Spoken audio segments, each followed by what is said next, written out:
If you're looking to upgrade your home with a modern and stylish look, these partition design ideas for 2026 are perfect for you.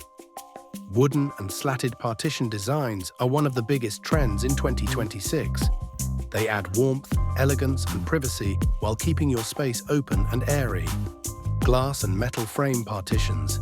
Glass partitions with slim metal frames are ideal for small homes and apartments. They divide spaces beautifully without blocking natural light. Storage partition designs.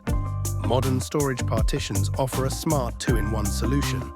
They work as room dividers while also providing shelves for decor, books, and plants. Space-saving ideas.